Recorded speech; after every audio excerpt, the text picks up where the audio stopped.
What's up, y'all? Welcome back. This is the Commons Podcast, episode 2. We got a lot of cool stories for y'all today. But first, I want to say thank you to everybody for all the support, for the love after dropping episode 1. Had a lot of people hit me up and showing support. So really, really appreciate that. Do us a favor, if you're watching on YouTube, leave a comment, rate or review the podcast, and share it with your friends. We can keep making this thing go big. All right. So before we get started today, I got a question for you. In the All right, spirit of Christmas, let's hear it. Let's hear it. um, how old is too old to still be believing in Santa Claus? Oh, okay. How old is too old? Really quick, did you believe in Santa Claus as a kid? I feel like I believed in Santa Claus for like a year or two. Cause it was just like, I feel like I heard more about Santa Claus at school than I did at home. Mm-hmm. So it wasn't really a whole lot of like magic around that. It was so my parents was just straight up, nah, that dude don't exist. And then like I don't know if I necessarily didn't believe in him. I did kind of, but like as I got older, I remember walking into my grandma's house where we celebrated Christmas a few times. And I looked around, and I was like, there ain't even no fireplace here. so, so how did we get the gifts? I'm crying. Uh, but to answer your question, I would think I'm trying to throw it into a grade. Probably second grade. I'm thinking second to third grade. So I'm thinking that's like what, 6 or 7? No, No, that's too. That's like seven or 8. No, eight. Yeah, 7 or 8. yeah, something like that. That sounds about right. That's too old, or that's like the time to stop believing. So like anything above that, like nine, Okay, 10. okay, Even though nine okay. and 10 sound a little young, I'm still going with 8. Like that's the last year. After No, this, that's what's up? fair because like it's a balance, right? Because like you gotta think about it in the context of like socially how your kids gonna Hmm. be around other kids. Because what you don't want is you don't want your kid to be the first kid that don't believe in Santa Claus. Because then your kid's the asshole that tell everybody else, oh, Santa Santa's Claus not ain't real. real. But then you don't want to be the last kid that find out that Santa Claus not real. Cause then your kid look kind of like an idiot. You know what I'm saying? Like, so it's a balance. But all right. So follow up question. Wait. What's yours though? What grade? What age? I think 8, 9 is about right. Okay. I All think right. 8, 9 is right. I think 10 is too old. I think 10 10 is is too too old. old to legit Yeah, 10, believe. It's yeah, like 10. You at 10, you breastfeeding at playing 24 sports and months. stuff. Like you, come on now. You definitely, bro. Ain't no way if you got your kid in Pee Wee football and ain't no your kid gonna be out there talking about Santa Claus and they not finna roast him. It's not gonna happen, bro. Yeah, it's definitely up for him. Yeah. And I just imagine like some big kid still believing in Santa Claus. So it's like Uh, I think another fair one is after they've lost all their baby teeth. So like I feel like to a certain extent they gotta believe in the tooth fairy. So like at the time mhm. where you stop believing in the tooth fairy, you probably gonna stop believing in Santa Claus as well. And So I that think was my follow-up question is when they mm, stop believing in one, do you like sit them down and be like, hey, Tooth Fairy, Easter Bunny, Santa Claus, like it's all fake? Or is it like is it a progression? Like do you like year after year you be like, all right, this ain't real, or do you just kind of rip the band-aid off and be like, look, this is what it is. Welcome to the real world. so I think that it's going to be different for the Tooth Fairy and Santa Claus because you're more liable to get caught as a Tooth Fairy because you're going to have to try to keep putting this money under their pillow. They gotta wake up at some point and be like, "What are you doing?" If I get caught doing that, I'll be like, "I was just checking to see how much money they gave you." Like I'm Yeah. gonna try to think of something on the fly, but I would expect them to figure out about the Tooth Fairy first, so you can let Santa Claus play on a little bit longer. But I think at that point they're gonna kind of catch on themselves. The other thing is, do people really believe in the Easter Bunny? Like, what's the significance of him? Like, what is he supposed to bring or do? I don't know, bro.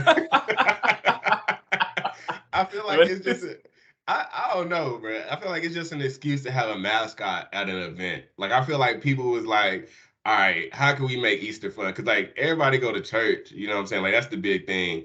But you know, what's the kids gonna do? So they like, all right, well, let's get a bunny out there and have some folks dress up. It's like Somehow, having like Spider-Man at the birthday party to me. somehow the Easter Bunny passes out eggs and candy. Somehow, like, where did he get the candy from, dog? And then they don't even lay eggs. But bunnies don't lay They eggs, but don't lay yeah. eggs, So bro. that means, bro, that's a good thing because at whatever age your kids start learning about animals in school, you gonna have to like when they start learning about mammals and stuff, you gonna have to tell you gonna have to tell them. Wait, Dad, why does the Easter Bunny have eggs? Oh, he just gives the gifts out in eggs. I don't know, man. That doesn't make sense. Oh man, Oh, on the Christmas spirit, what's your favorite Christmas song? favorite Christmas song. Uh,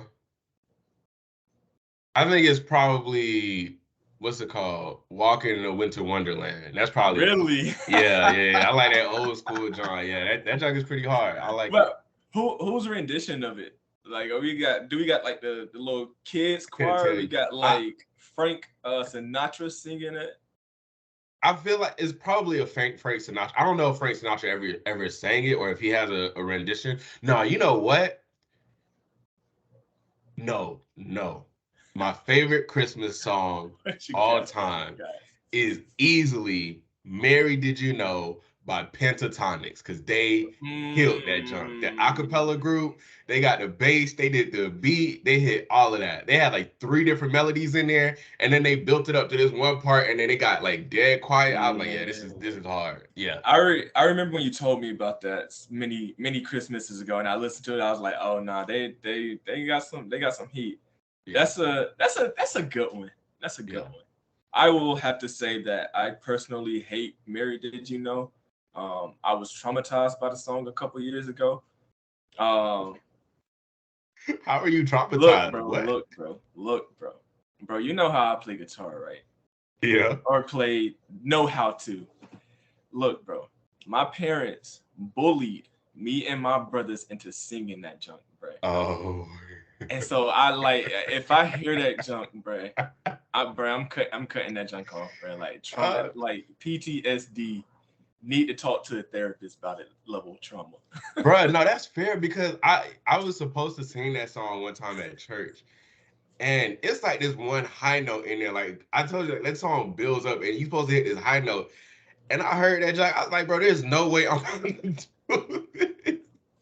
Y'all not gonna put me up here to embarrass myself like this. So I get that. That's fair for sure. At that like bridge, I can't even think of the words. I ain't even gonna try to I don't sing want to it, think but it, about it. I just want to hear it. yeah, I'll you listen hit to it. I don't want to think about that, and then it gets quiet. it. Yeah. Yeah, and then they start. Yeah, okay, I know what part you're talking about exactly. But as far as mine might be, what's it? I think it's "Baby Please Come Home," but I like Mariah Carey's version more than the whoever originally sings it version. Mm, I think it's by some. I think the more famous one is by somebody black, some black lady, can't remember her name, but I like mm. Mariah Carey's version of it better. Okay. I Okay. think that's my favorite. I feel like Chris Brown said he was gonna drop another holiday album. Wasn't he supposed to drop an album or something? He like tweeted about that junk and was like, it's been too long, and I feel like that makes sense. But I don't know, like I guess people do make new Christmas songs. I guess they do. Uh, John Legend had one on. I know at least one new one on his. His was like "Bring Me Love." I don't know when it dropped a couple years ago, but Okay. that's one of my favorite ones. I don't think I could put it over "Baby Please Come Home," but it was fun. I don't think Okay. people. I feel like they don't just make new Christmas songs like that though. No, they don't. I feel like it's hard. Christmas, you competing with like, All the Christmas is OGs. legendary. Yeah. Like you're not gonna just replace Christmas like that. No, that's fair. That's fair. All right. In the spirit of music, Oh, yo, did you hear about this? R. Kelly dropped an album called I Admit It. I'm so. I saw that was a thing. I thought it was a joke. I thought it was a joke. Was it new songs? I thought it was a joke. Then I thought it was he combined his songs from his old album. So did he make new songs for it? I didn't listen to it, but from what I saw and what I heard about it, it was a combination of both. Like it was like some unreleased tracks supposedly, and then some like some stuff that had been leaked, and then like a combination of like other songs or something like that. But I didn't listen to it because it's taken down now. Like it's not up no more. As it But should like be. I first heard about it, like it was, I think it came out like early December or something like that.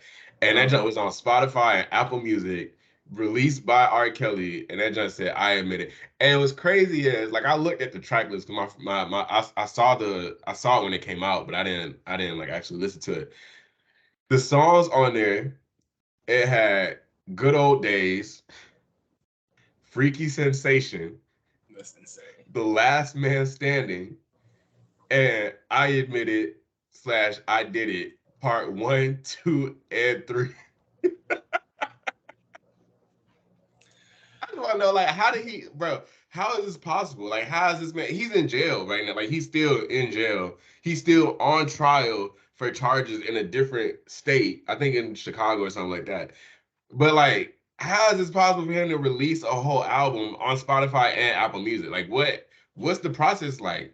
Yeah, That don't make no sense. I want to I want to know what the review process looks like too, because I don't know how that made like how they let that fly to get released, and then yeah, that's insane. I feel like I feel like people was actually listening to it too.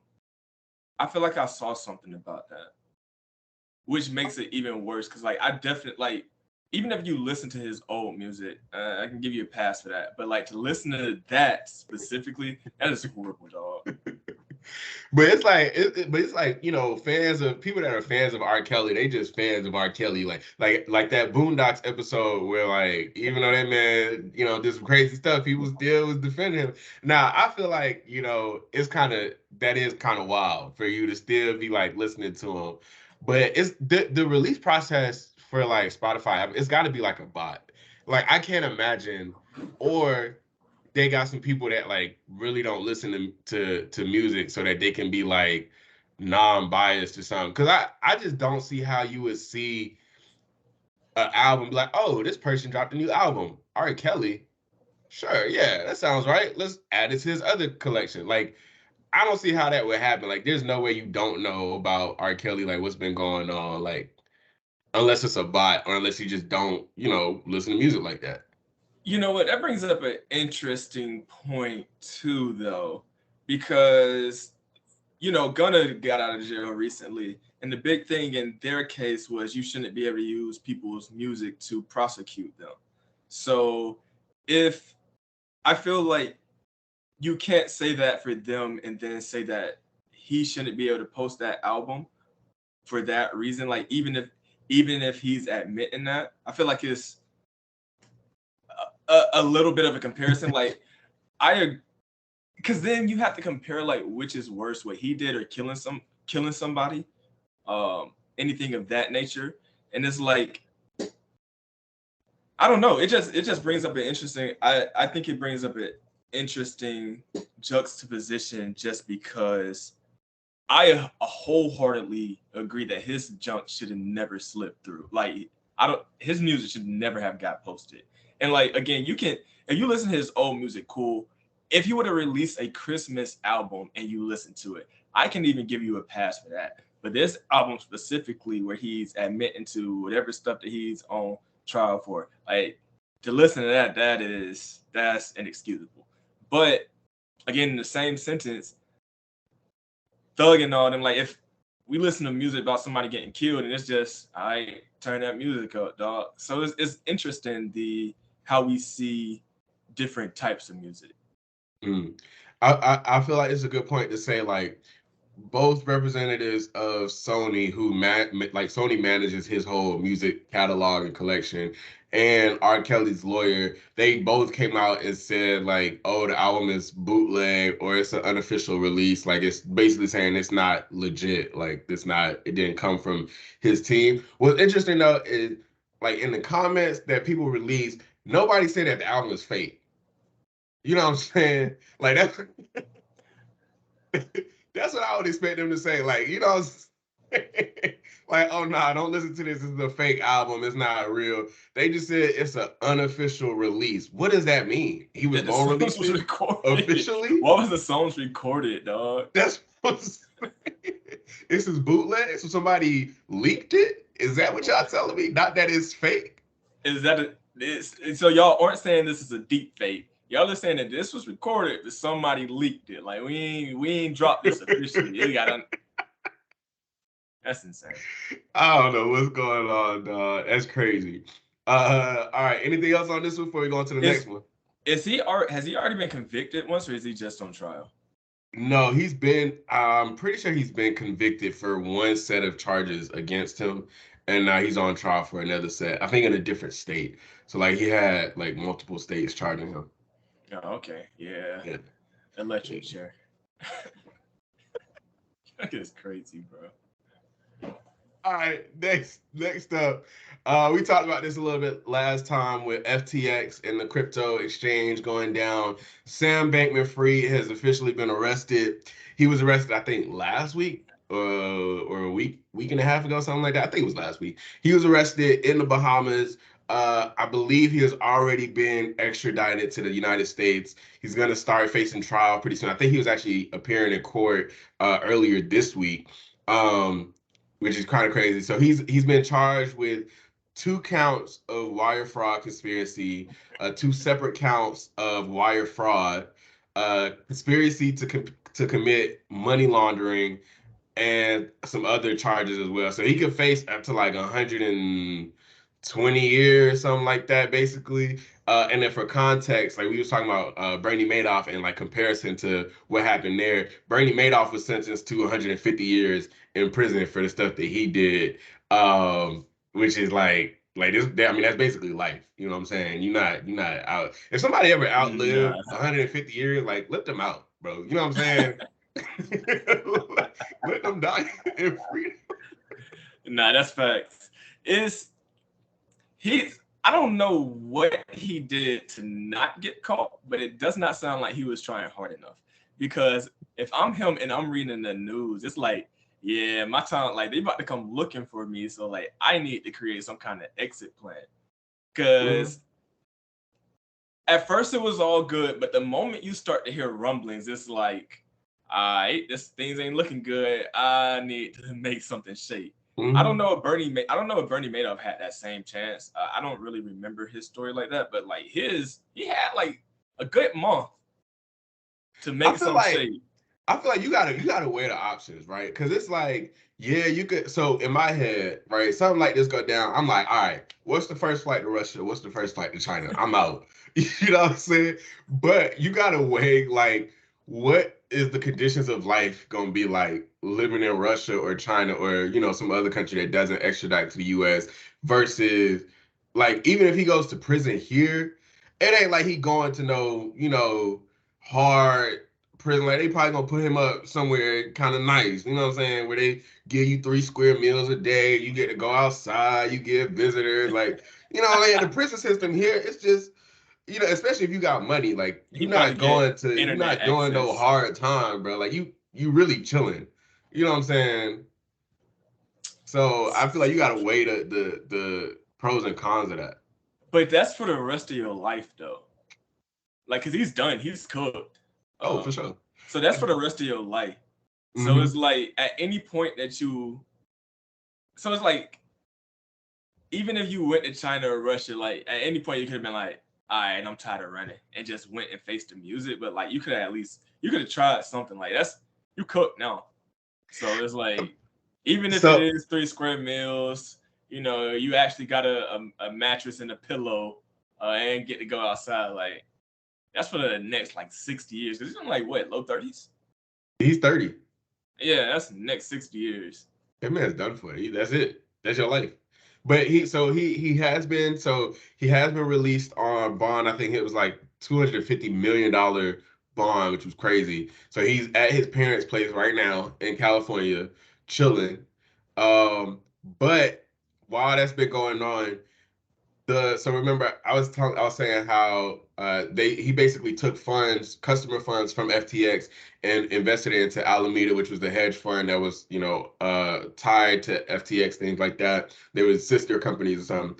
But the CEO or ex-CEO of Alameda, who happened to be SBF's girlfriend, and and the CTO of FTX have both come out and basically snitched on this man and said that they knowingly committed fraud or scam people to get their money and do illegal stuff. So they both come out and snitched. They're both facing like separate charges. Like the FBI has charged them separately, which was interesting because when they arrested SBF, he was the only one that was on the like they didn't because usually when they charge somebody like they'll charge like all the executives in the company or Yep. they'll charge like everybody that's been involved, but it was only him. So that means either the FBI was already planning to cut a deal with them other folks, or them other folks went to the FBI and was like, "Hey, look, before this get any further, here's the tea." Yeah, they flipped on him fast. Yeah. So I got a question there, bro. Like, if let's say I'm about to go to jail. We about to go to jail. All right. What do they have to offer you? Or would you ever snitch? Because they say snitches get stitches. You're supposed to be down, all this stuff. Like, what would they have to put in front of you to be like, all right, nah, this ain't it? Let's see. What do I have to be offered to snitch? I'm not finna sit here and play the I would never snitch game. I'm trying to think. So look, I'm gonna be. We not dealing no drugs or nothing. So we not no hard criminals. So I ain't worried about getting no stitches. All right. So I'm gonna go ahead and put that on the table. So you ain't gonna hire no hitman to come knock me off. I don't think so. We'll see. I don't think. But anyways, so I ain't just worried about that. What would they have to offer me? It would depend on what kind of sentence we facing. All right, I was gonna say, all right, look, let's say they got, all right, you facing 20 years, unless you give me up. They got you, they don't have me. Oh, they got me, they don't have you. Yeah. And they're not gonna get you? Hypothetically, they're not gonna get you? Yeah, they're not gonna get me. Whose idea was it? Whose idea was it? Was it Joe? It was my idea. Let's say it was my idea. Joe idea. Yep. It was. And you gonna get 20 if you go? Yeah, I'm gonna get 20 if I'm gonna get more because it was my idea. Okay. They would have to offer me like little to no time. Like I wouldn't flip for 5 extra years. Okay. Getting into 10, maybe, but like, let's see, 10 years from the day. Yeah. 10 years from the day.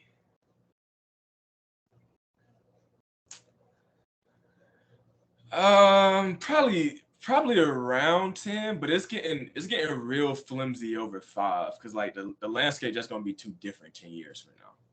So that's what I'm thinking. So you saying so let's say they like, all right, we got you facing 20 years, we'll knock like they gotta say we'll knock off 10 years for you to be like, all right, I give you some information. It's gonna have to be like I'm gonna have to be serving like less than 10. Like okay. 8, even 8's kind of pushing it because once Okay. you get to 10, like I think the landscape is way too different at that point. It's gonna be hard to adjust. Heck yeah.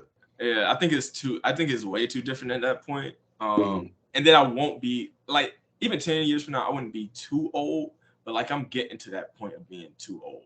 Right. You're not just gonna come out and like restart and rebuild all that. Yeah. Yeah. So I would think that somewhere around like the sentence would have to be like greatly reduced. It would have to be your idea. And yeah, those two things. If it was my idea, I think I gotta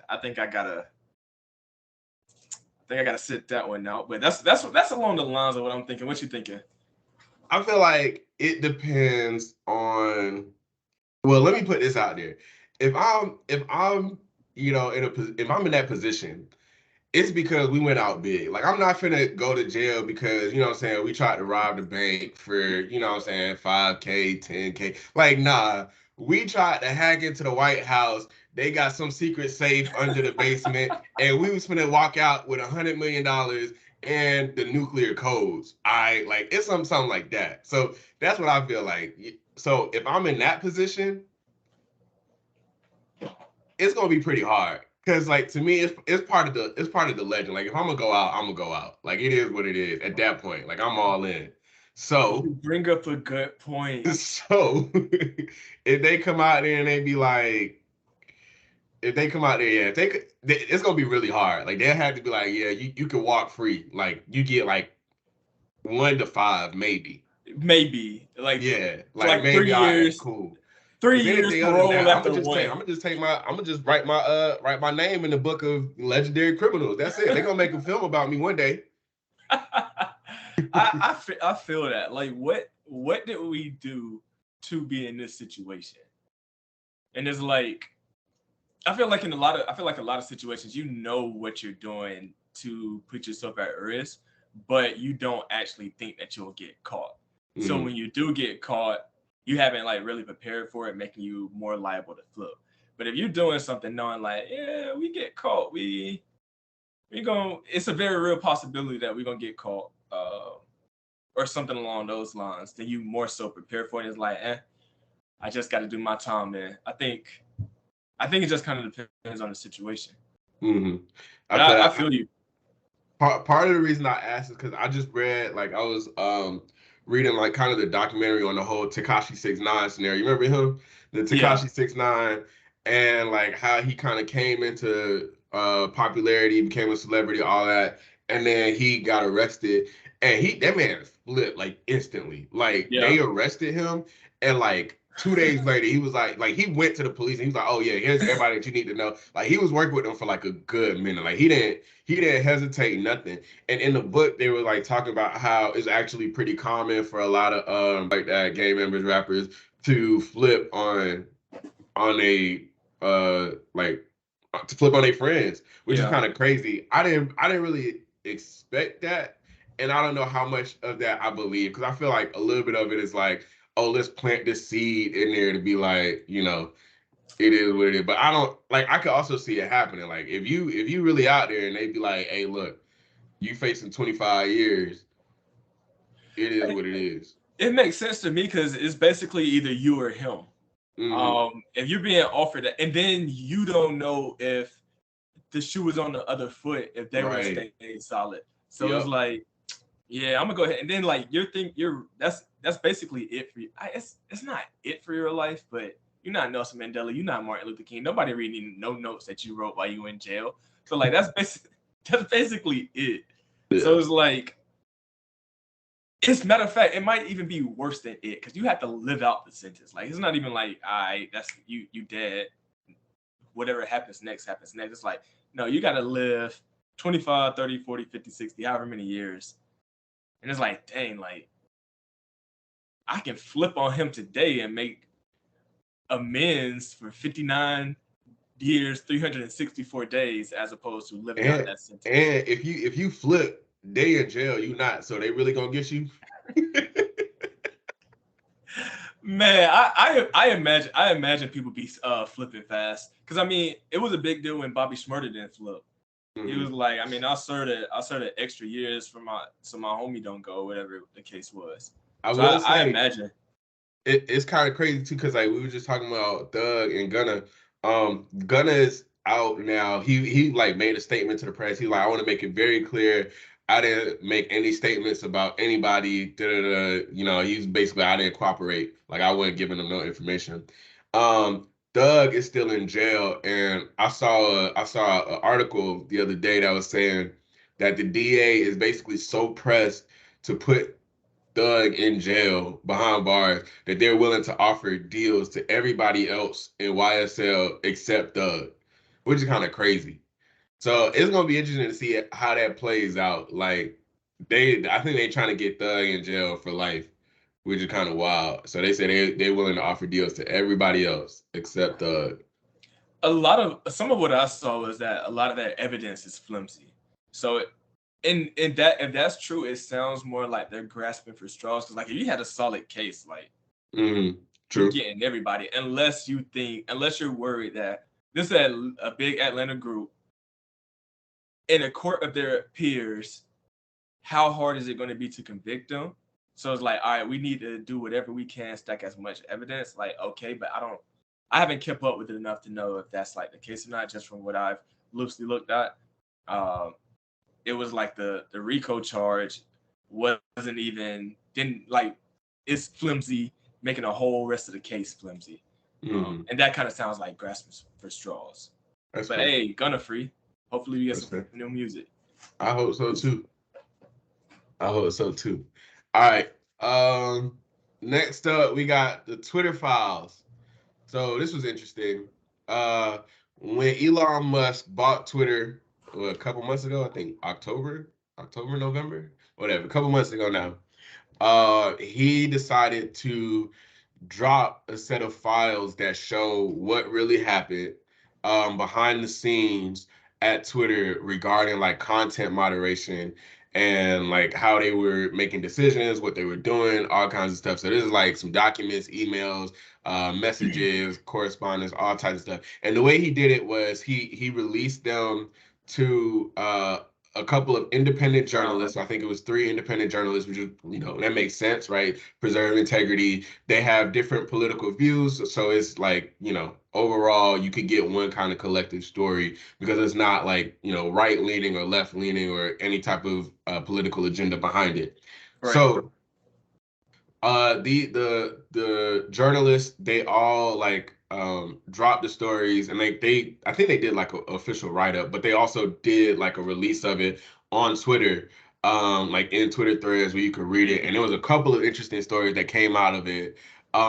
First one that I saw was that Twitter was apparently secretly blacklisting the Twitter accounts of conservative thought leaders, right? So right leaning people that were sharing their thoughts so that their tweets or their accounts couldn't be found in threads. They couldn't be found in the trending feed, even if you followed them. Or sometimes if you followed them, you couldn't even find their account when you tried to search it. Right. And so this was this was done by the content moderation team at Twitter, who Elon Musk has since fired since he, walked in and Right. then like cut all of them. And I mean, the majority of them, I think, if not all of them, are liberal. So they are primarily Democrats, and they were essentially shadow banning right-leaning accounts, right-leaning tweets, right-leaning viewpoints and thoughts, and they didn't notify anybody, they didn't justify anybody. As a matter of fact, when people were asking, because like people were saying, yo, my tweets are being suppressed, like what's going on? Like some of the Twitter executives came out and were saying, no, we would never do that. We don't believe in this, X, Y, and Z, da da da da. So this is kind of crazy. What do you think about it, bro? So you my thing is a lot of people don't a lot of people are on Twitter for the memes and all that, which is 100% cool. But then you also talk about things that are happening in the current events. So, but what you see is largely what you see or how you feel is largely influenced um by the people that you follow, whatever, like whether it be news sources, people like, and typically you're going to follow a lot of people that think the same as you. So all that to say that a lot of people who like when they're looking at current events are only following people that think the same thing as them. So like when Elon Musk was starting to buy Twitter, like everybody was like, "Oh, we hate Elon Musk. Why is Elon Musk buying Twitter?" All this stuff, and with the release and then you have these big news outlets who are like, uh bashing Elon Musk too. So it's like, all right, I thought I hated Elon Musk. The people that I follow hate Elon Musk, and now this credible news source hates Elon Musk too. I must be on the right side of this. But now you see that now it looks like a ploy or a scheme or a conspiracy. Like, all right, we don't want Elon Musk to buy Twitter, obviously because we've been shadow banning all these other people who think a certain way. So like as many people as we can get to hate Elon Musk, that's going to be a good thing. And so it all that to say, and I think I said this twice now, it just seems to me why there was such a big deal when he was trying to buy it, because he considers himself closer to independent. Matter of fact, I think he considers himself even slightly liberal, just not as liberal as the extreme, like more in the middle. Um, but it looks to me like you're starting to see why it was such a big deal. Because like if this is what they were doing, this has like huge impact into elections, into common thought, anything of that nature. And so it's like we don't want somebody that's neutral to buy it, because then we can't push our own agendas. And I don't think a lot of people are seeing this. Like Elon's not buying Twitter so that he can ban you from using memes. Like most people play Twitter on such a low game, but like no, like Twitter is a huge influence and is largely leaning one direction, and he was trying to push that more towards the middle. And people aren't seeing that. It's all we hate Elon Musk, but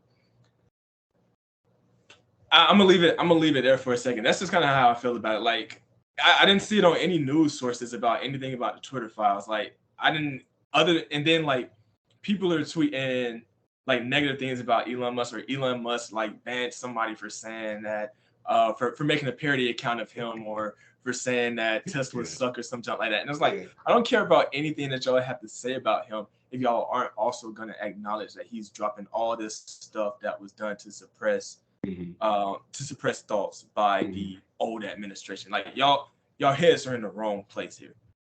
Yo, all right. So you said a couple of like really, really important things. One, yeah, Elon Musk is definitely a free speech. I don't know if you could call it activist, but like he supports free speech. And one of the major reasons for him buying Twitter was that he felt that free speech rights were not being enforced appropriately by people like Twitter, because Twitter is a platform to allow public discourse and all this stuff where you can share your thoughts, whether you disagree or agree, things like that. And he felt like that wasn't being done properly on Twitter, which is one of the largest platforms in the world to be able to do that. And this goes into kind of the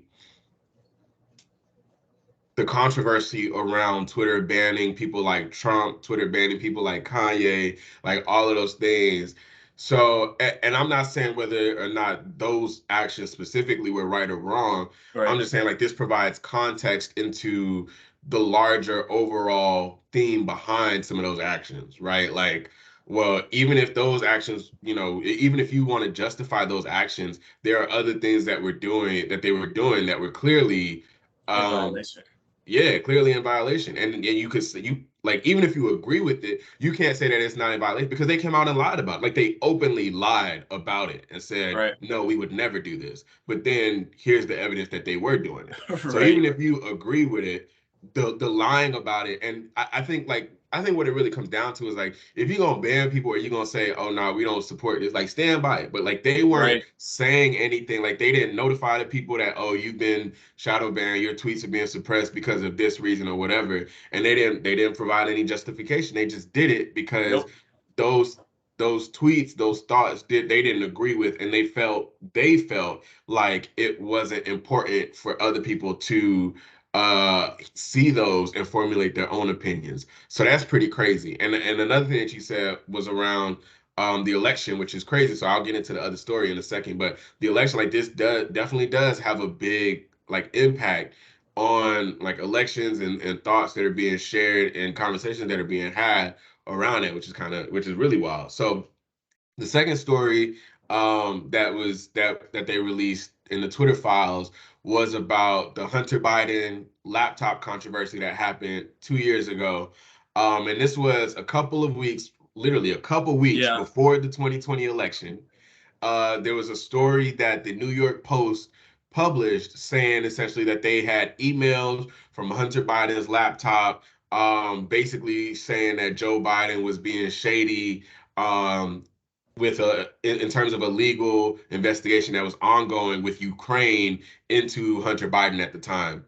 Um, which is kind of wild. And so what the claims that are being made based on these Twitter files is that the FBI proactively reached out to the folks at Twitter, to the content moderation team at Twitter, to tell them that this Hunter Biden story was fake news from Russia and that it should be suppressed on Twitter. And then now it comes out that that wasn't true. And this is really crazy because for the FBI to come and say that, you'd be like, oh, the FBI is credible, The right? They FBI. know what's going on. The FBI had Hunter Biden's laptop months before this story came out. They were in possession of the, and I remember hearing about that, like, oh, the FBI has his laptop, so they'll get to the bottom. And I was like, oh, okay, cool, the FBI got it. They'll figure it out.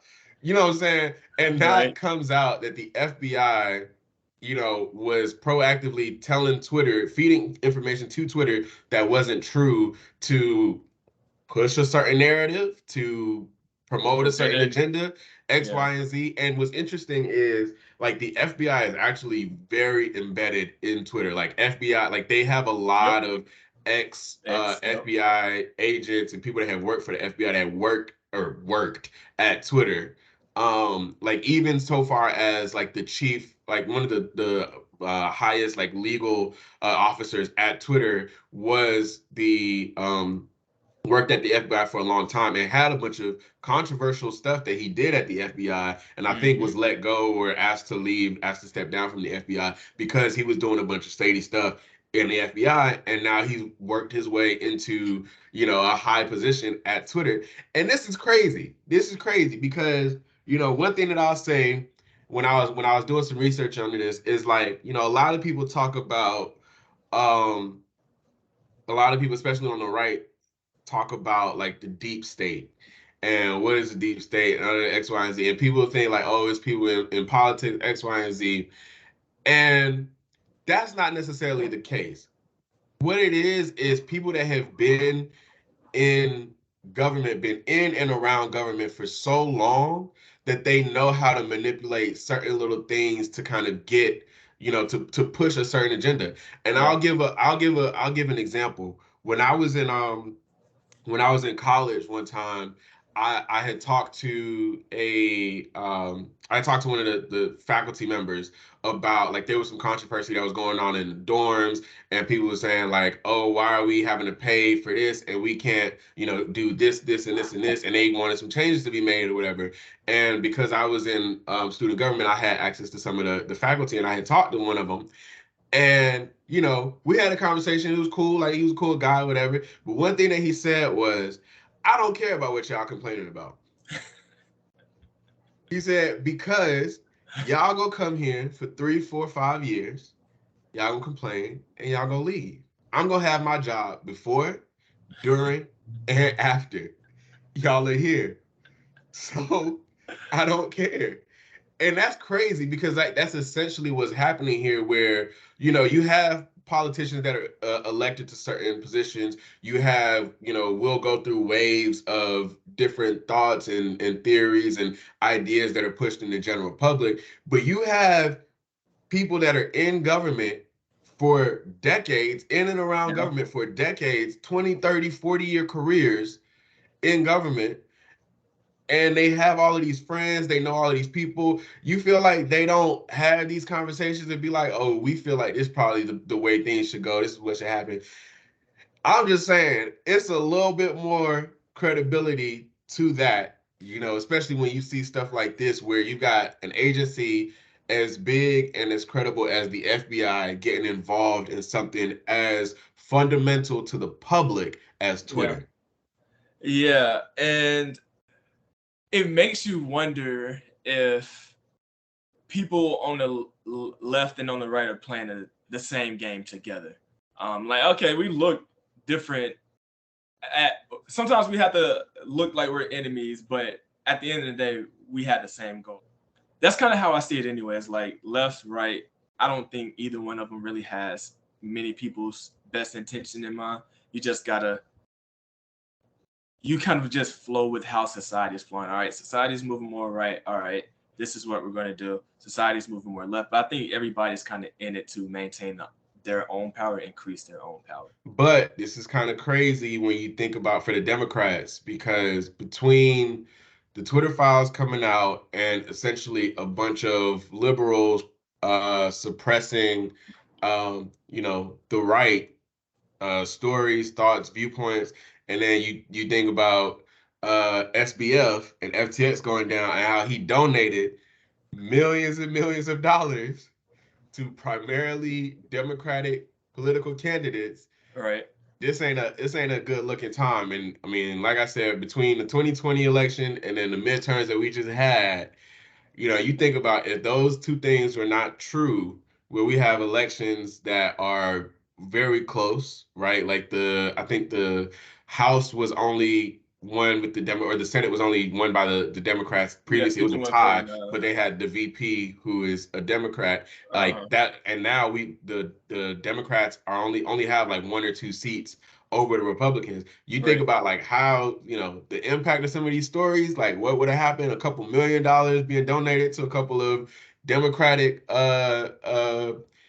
candidates in elections. And hey, I'm just saying things could be very different right now. That is So it's that is interesting. it's very scandalous for somebody to get arrested for all these counts of fraud and to have donated to election, what is it, election funds, election, whatever it's called. That's very Campaign scandalous. funds? Yeah, I Yeah, think that's campaign fund. There we go. Appreciate that.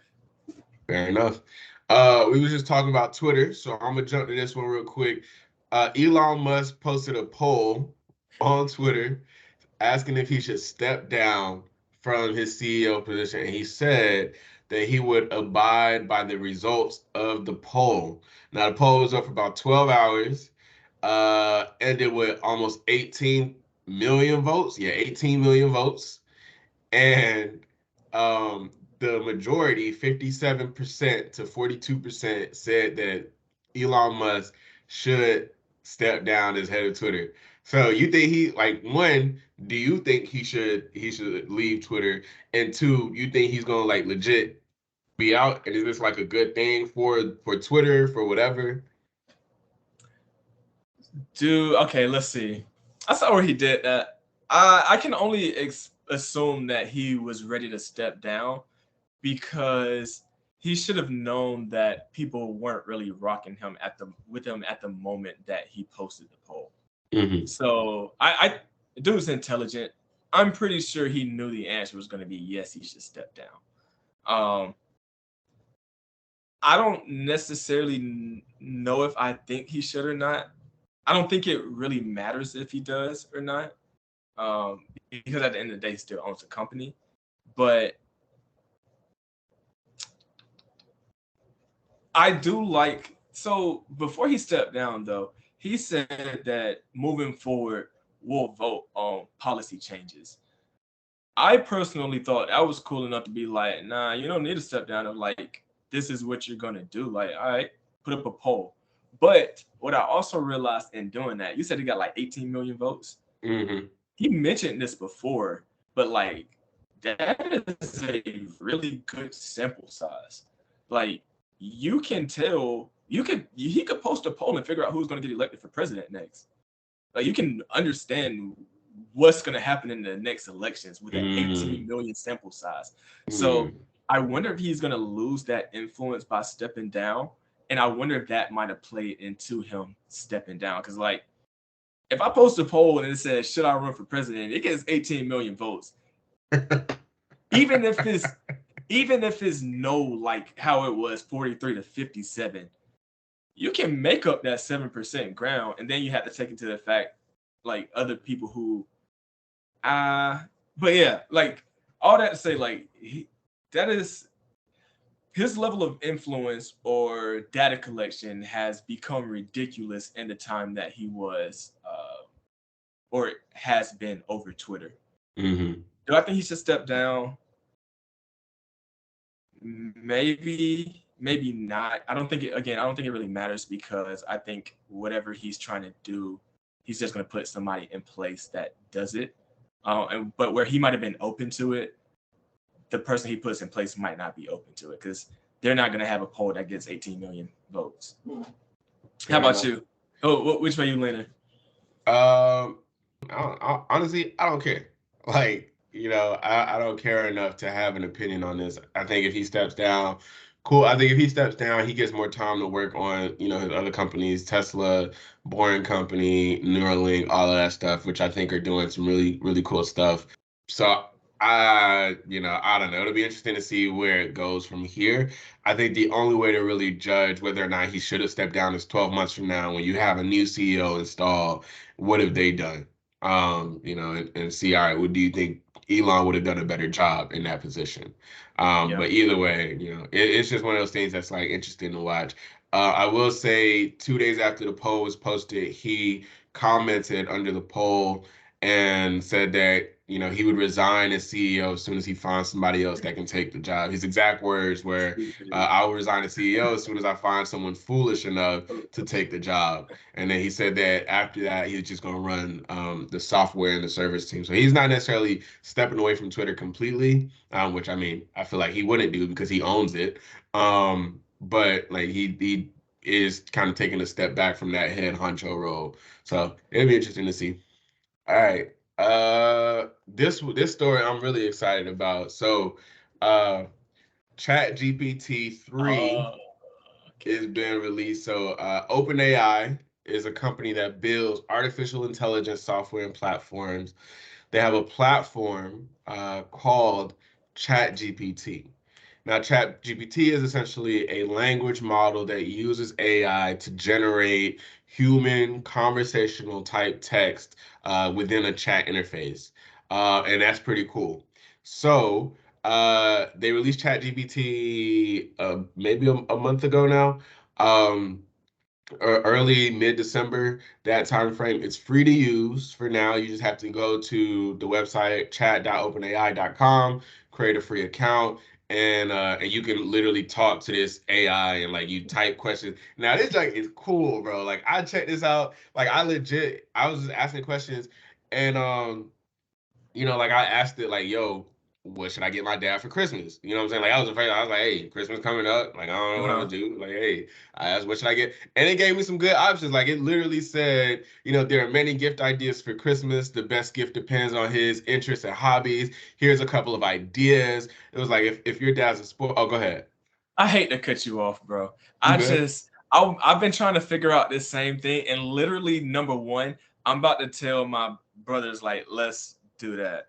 Bro, I literally I'm getting something off this off this list. Like literally This live junk on the is screen. fire, bro. Like it said the best gifts will depend on his interests and hobbies. Here's a couple of ideas. If your dad's a sports fan, you could get him tickets to a game or a signed jersey or a ball from his favorite team. If your dad is a foodie, you could get him a gift basket with treats, a cooking class, a fancy dinner at a nice restaurant. It literally gave me 7 ideas with like different like subjects. They said if he likes tech, if he's a bookworm, if he does DIY projects, Yeah. if he likes music, like all of these different things. And so then I was like, oh shoot, my dad works on cars. So I was like, hey, Chat GPT, my dad works on cars. What's a good What Christmas should I give present him? for him? And they came up with a new list. And ChatGPT was like, here's a few gift ideas for dads who works on cars. And he said a new tool set, a garage organizer, you can get him a car lift, car accessories, or a car magazine subscription. And like I'm just giving like the short version of these answers, but like it's a little paragraph for each one that says like, this is how you could Hmm. do it. This is I mean, it's literally talking to you like a person could talk to you. The next thing that I asked was, who's better? Kobe or LeBron?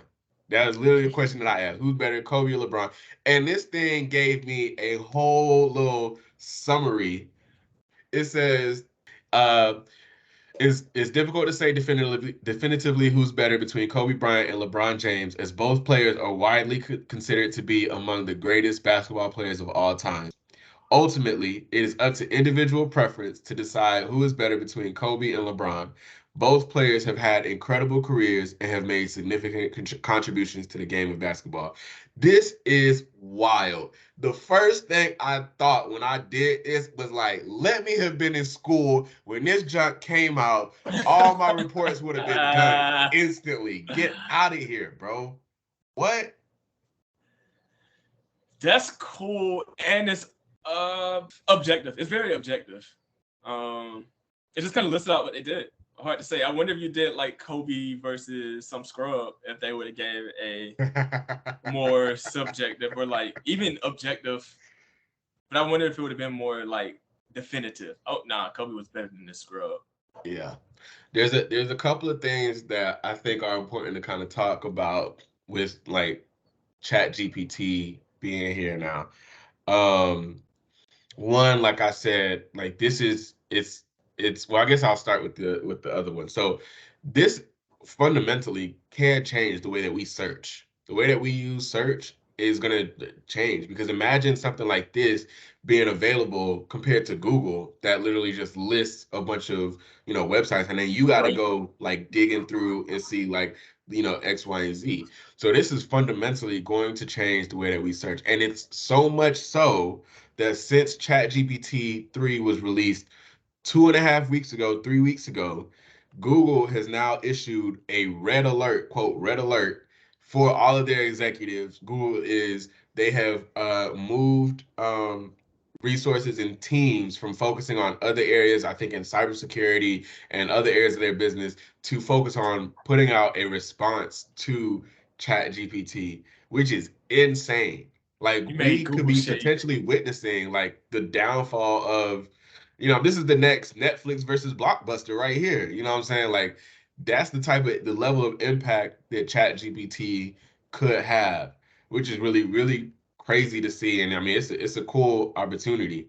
I will say one thing that's interesting is the founder. So first off, crazy enough, Elon Musk is actually one of the founders of ChatGPT. The current This is a CEO go. and one of the co-founders, Sam Altman, he had a chance actually to speak at my company. Like I saw him speak a few months ago at a conference that we did, which was pretty That's who. cool. But yeah, Sam Altman he has like aligned himself with Microsoft, which makes a lot of sense from a business perspective when you think about how ChatGPT could be taken on Google as a major competitor, and then you've got Microsoft who has what, Bing?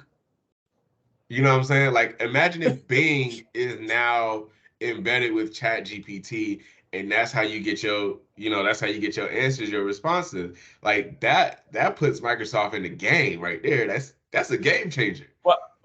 Why is he aligning himself? I know you kind of touched on it. Why is he aligning himself with Microsoft as opposed to this being something that's different than how we traditionally see search engines? Because to build a software like this, you need a massive amount of resources. So, like ChatGPT is built on Azure, which is a Microsoft platform. It's built using Microsoft tools, like all types of things. I think they collaborate with GitHub, things like that. So, like you get access to resources to be able to build your tool, your platform, and then you potentially get a distribution channel, right? Like instead of building a whole interface for it, you plug this thing into, Bing or whatever the case is, however you want to do it. Like imagine if you got Bing powered by ChatGPT now, right? And ChatGPT is the engine behind, Bing search or whatever the case is. Like that's kind of the idea that you potentially have, or I mean whatever it is, like you just open yourself up to a lot of possibilities, and instead of building from the ground up, you leverage an existing platform that's out there, and it propels you even further. That's cool. You know what this made me think of too? So if this is taking on Google, this depending on how they do it, like if it is being powered by Chat GPT, like depending on how you search it, depending on how it becomes a search engine, you lose all of the marketing capability that came from Google. Mhm. So it's like, how do you then take advantage of this to drive traffic? Like Yep. that's going to be whoever figures out how to do that. That's the Yep. selling pickaxes during the Oh, gold the rush. gold rush. Yep. Yeah, That's the next big thing. That's what people are starting to talk about and that's why Google is afraid, because Google, I think they got like 80 to 90% of their revenue from ad revenue from Google search last fiscal year. And so if this, displaces that, then I mean, they money is like gone. That's why, again, this is that red alert. But also, if ChatGPT figures out how to monetize this, how to get revenue to the general public, that's huge, right? Like right now, ChatGPT, and this is one way that they're doing it. They are offering the engine behind ChatGPT to developers to build their own tools. So, like, let's say you want to build like a support system for like medical stuff, right? Like, let's say you want to be able to say, hey, I had these symptoms, these symptoms, these symptoms. What do I need? What do I need to do? And then the tool that's powered by ChatGPT then says, hey, based on what you told me, you could potentially have this, this, and this. I suggest you take this medicine or go see this doctor or whatever the case is. Like, you can build that. So ChatGPT is offering the engine to developers who want to build tools and platforms on top of it. And I think they're charging, I think it's like 2 cents per word for like each response, and then like 12 cents to like check the accuracy or like for more in-depth responses or something like that. The way that they're doing it, I have to look into it a little bit more, but like that's an option that they have. So they're trying to turn that into a pickaxe. Like, we're not even going to build the engine. We're going to give you all the pickaxes so y'all can go and build your own. That is Yep. insane. Yep. That's Yep. insane. I also like this too, especially how objective it came out to be, because a lot of the criticism of Google recently has been that doing something similar to Twitter as far as like suppressing viewpoints that they don't agree with. So it's like basically getting shadow banned on through Google search. So it's like people were already kind of, there was a certain demographic that was already looking for an alternative to Google, and now you bring this out, and there's some people who like, there was already people who was running away, but this is even more interesting than just a objective search engine. Like, I think there's a Brave browser or something like that. It might not even just be an objective, it just might be that it doesn't follow you, but like, not too many people are going to be on train for a new browser or search engine just because Google already has that locked down. But like, this doesn't really look like Google, even though it's can be a search engine. The other thing, like, how do you figure that Google let something like this happen? It was just like sleep at the wheel, working on something else, and then all of a sudden, like, oh shoot, we're in trouble. Like, Mhm. how do you think that happens? So Google has their own AI technology. They've been working on DeepMind for years. And I think what it is like they are afraid that like it's not up to par or like what, because I think like what you mentioned is like ChatGPT is very objective. Like it just presents like, hey, here's the facts, like da da da, make your own decision. But I don't know, like Google just apparently does not feel that their product has been or is ready to show to the general public, maybe because, they still trying to work out the accuracy of the stuff that it's pulling. Like, so ChatGPT does have limitations, right? Like, so for example, you can't ask it about events that happened past or before 2021 because it doesn't know. Um, so Mm. like it's pulling like ChatGPT is pulling information, like it's scraping the internet for all types of information, and it's going to give you a response based on that. But if you ask it about, stuff that happened 10, 20 years ago, it might not know. And ChatGPT can also give you incorrect answers depending on what you ask. So it's a possibility where like, and because it seems so real, like you ask it a question and it maybe thinks you're talking about something else, or it doesn't pull the right context, and so it provides information that's incorrect, and you as the user, you don't know because you're not seeing any different types of information. You're just getting the answer that ChatGPT Right. gives you. So there are limitations that Mm. ChatGPT has. Like as cool as it is, there's definitely stuff that they're still working on. But I feel like Google feels that they want to make sure that they get it right, or they have everything kind of worked out before they release their own kind of version to it. But again, they're trying to ramp up their response and accelerate that. Oh, so they have to work with Microsoft though, because you can't out. You won't be able to. I don't think. I don't know how big the ChatGPT team is, but it seems unlikely that they would be able to out manpower Google. So that this could have been what you want to prevent is this being the ramp for Google to launch theirs, and then everybody forgetting about Chat GPT. Right. Yeah. So Yeah. you would You, need a you gotta have those resources for sure. the cold war between Google and Microsoft. Basically, who's gonna put the first rocket on the moon?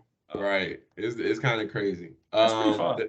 The other thing I will say about this is like like I said before, like the first thing I thought was using this for homework, right? Like what if, you know what I'm saying, as a kid, and especially because it's free to use right now, you know what I'm saying? You got Hmm. a school report that you need to write.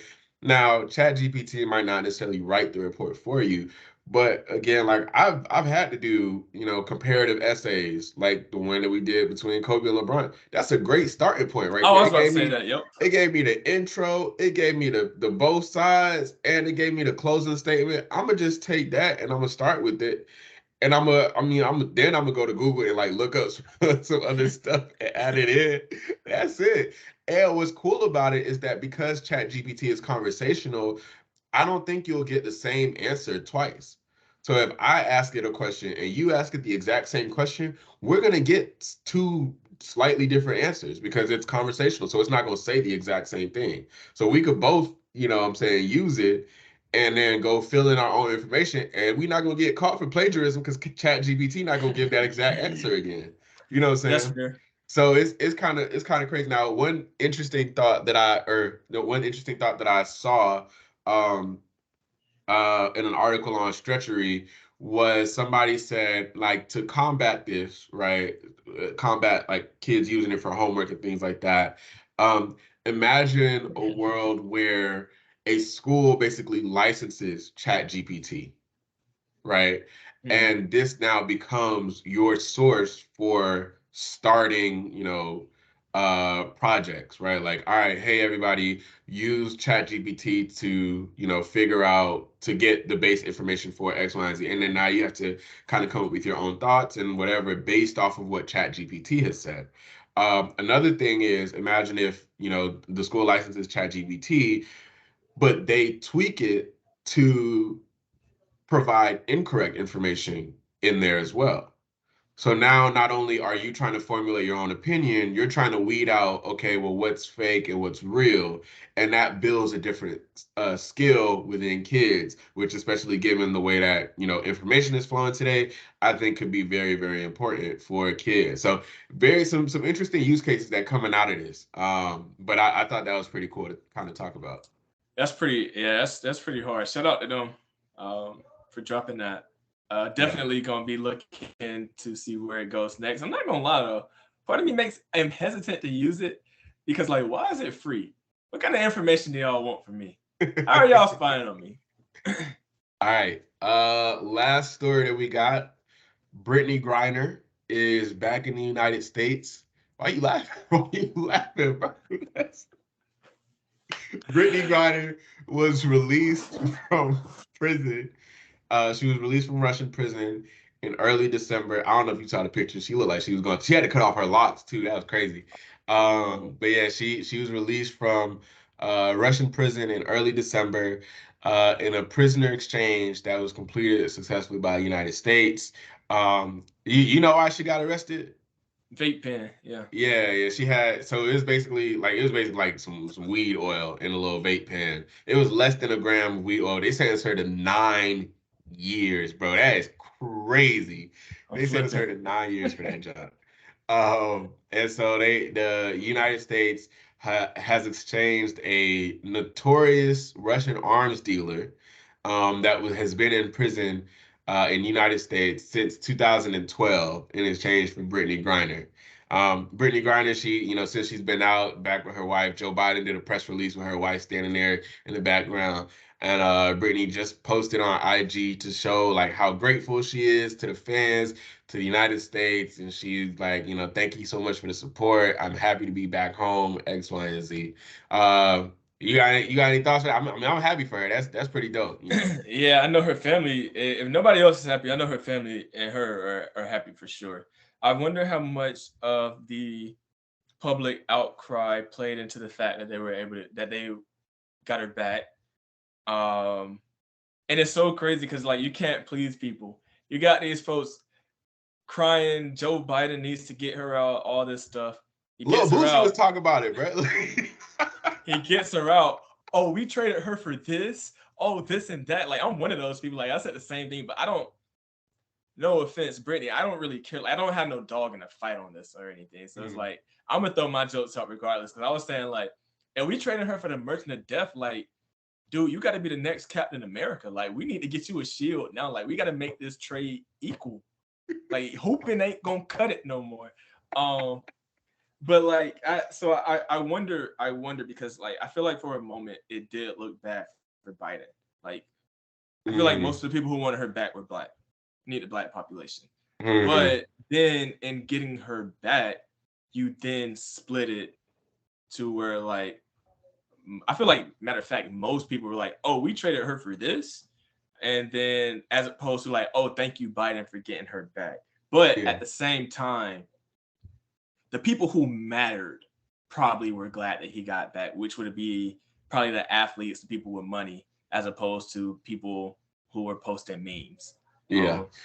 I'll say I think you're right. Like public outcry definitely played a big role. The fact that she's a celebrity, that she has a lot of popularity, and especially at the moment where the WNBA is just now starting to get a lot of, I mean, imagine if he would have been like, nah, the first thing they would have said was, oh, if it was an NBA, if Steph Curry was over there, if LeBron was over there, like that's the first thing people would have said. So, you know what I'm saying? Then you got equality and all this other stuff. Like it would have been a terrible, terrible, terrible look if he didn't. So I think definitely the status that she had played a role. I think people kind of calling it out and saying so much about it definitely played a role. I will say that the prisoner that they exchanged, the arms dealer, he had been in prison for a while. Apparently he only had a few, like a little, like he had served the majority of his sentence in the United States. Like I think he had like 2 to 4 years left They're gonna apparently to let him serve his free. sentence. Yeah. So he was gonna get out, at some point soon anyway, which I guess is like the justification that they said. What is kind of crazy about this is that there's also another American that is currently in Russian prison. So former U.S. Marine Paul Whelan is in Russian prison. He's been there since 2018. Not to say that the U.S. hasn't tried, but they still got a U.S. Marine sitting in Russian prison, and so that's been part of the outcry. Like people are like, oh, how you get Brittany Griner out versus a Marine, somebody that has served in the armed forces. Da, da, da. Now the case for this is that the Marine was arrested on, I think he was charges of like spying for the United States. Espionage. Yeah, versus she had less than a gram of weed oil, which is like, all right, cool. It's not that big of a deal in comparison, like spying or weed, I guess. But that's kind of crazy that dude's still in there, and they like, all right, we're gonna let this Hooper out because hooping is Of part. all his life. But wait a minute though. Even if it was espionage, we gave y'all a Merchant of Death. Like, come on now. That sounds 1-to-1. That definitely sounds one to Yeah. one to me. Wait. You saying that's what the arms dealer was known as? He was known as the Merchant of Death. Yes, bro. The orange dealer was known as the Merchant of Death, bro. We basically gave them Bucky. They sent us back happy. I'm Not even dead, not even bro. Hawkeye. They gave us back happy. But That is nah, I don't. crazy, bro. This is a wild story, bro. Like shout out to Paul Whelan. I hope he's like Brittany Griner. In her Instagram post, she was like, please keep writing, letters to him. She gave, she sent an address for people to. I feel like I don't know if I, I don't know if like the government told her to be like, hey, make sure you put something in there about our boy, so Hey, it no, ain't no, like we forgot about it. don't forget. Put in something about our boy now. We got you here. No, my question is, bro, like, at what point, like, what do you have to do to get like SEAL Team 6 to just go in there and bust dude out? You know what I'm saying? Like, because he's a Marine. Like, so, all right, like I get it, right? You got a civilian in there. It might be casualties. She might not know how to respond if some stuff start going down, X, Y, and Z. You telling me SEAL Team 6 can't go in there, sneak a message, be like, hey, be ready on this date. Such and such. Bro, he gonna jump into action. He gonna know what to do. You know Nah, what I'm it's saying? up, bro. Especially if he was there for espionage. You If think he ain't already working on a plan? Like, we can't just, you know what I'm saying, work something out, get him out real quick. I think the bigger implications is when Putin called down there and they be like, oh no, the Americans just broke Wheeling out of jail, then you got a different story. So I don't think we can just bust up in. We can't Fair bust up enough. in Russia. We probably can't bust up in China. Anywhere else, we probably can bust up in. But Fair enough. as I said though, we do got a lot of Ukrainians armed that we can blame it on them. Like, hey, y'all go get our boy. We just gave y'all how much money? Go get our boy. And yes, y'all already at war. How much y'all can get in more trouble? Y'all already Facts. at war. But no, I think the implications get worse. So you can't just bust up in there. But like, hey, bro, we got you. You served our country. Maybe he need to learn how to hoop while he down there. Maybe That's we'll what come I'm get him saying. too. Moral of the story is, if you in the armed forces, don't get caught in no country that's, wild. If you an athlete, if you a hooper, ball out, do you? We got you. That's the moral of the story. Moral of the story: ball is life, dog. We've been told y'all, Ball is life. And you needed any more proof, there you have it. All right, y'all. That's all we got for you today. This has been the Comments Podcast, episode 2. Like I said, leave a like, leave a review. That really helps out the podcast. Let us know what you want to hear, and we'll keep delivering more content.